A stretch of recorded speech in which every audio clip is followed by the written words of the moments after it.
The book will look very different tomorrow, but this cover's very plain because it's an advanced copy. Kwame Kilpatrick writes no sooner than he announced his candidacy, he was scrutinized and criticized. His suits, his beard, and oh, that diamond earring. Wearing that piece of jewelry was meaningful to him, and more importantly, his wife Carlita, because the diamond was from her first wedding ring. But when the earring knocked crucial city business off the front page right from the beginning, he writes, "I had a chip on my shoulder. I admit it." He blames himself for Detroit becoming, quote, his second wife. Typically working from 7:30 a.m. to at least midnight, he says, "I began doing the job without her, and she began living her life without me." And partly because he was spending so much time working so closely with his high school platonic friend, campaign manager, and confidant Christine Beatty, eventually late one night, they turned to each other, hugged, then kissed, and one of them asked, "What the hell are we doing?"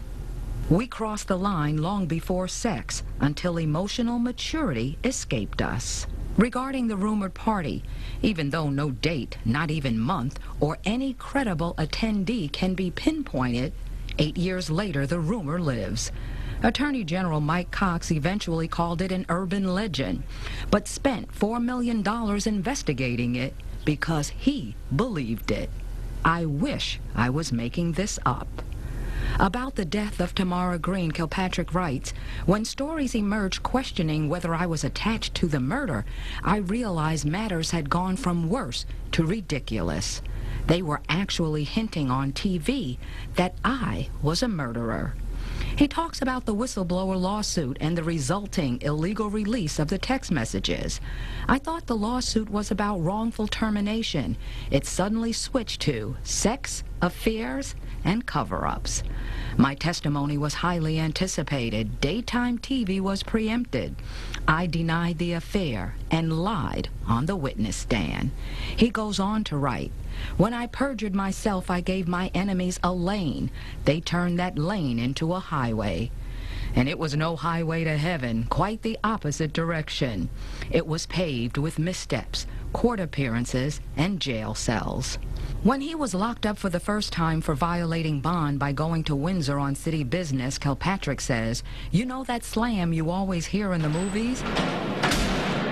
That's exactly how it sounds, except much louder." But that experience at the Wayne County Jail turned out to be minor compared to his later transfer from the state prison in Jackson to Manistee.